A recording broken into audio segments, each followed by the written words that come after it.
এর আগে শর্ট ভিডিওতে বলেছিলাম আমাদের বাড়িতে একটা পাখির বাচ্চা দিয়েছে। তো সেই পাখিগুলো এখন বেশ বড় হয়েছে, দেখতে পাচ্ছ।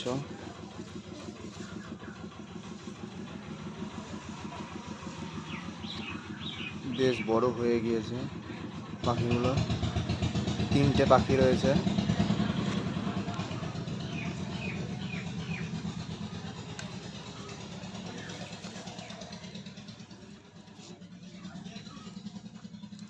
তো দেখতে পাচ্ছ 3টে পাখি।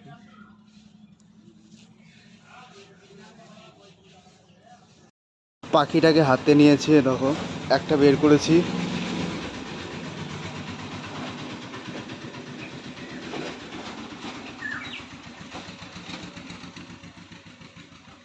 তবে বাসায় দিয়ে দেবো।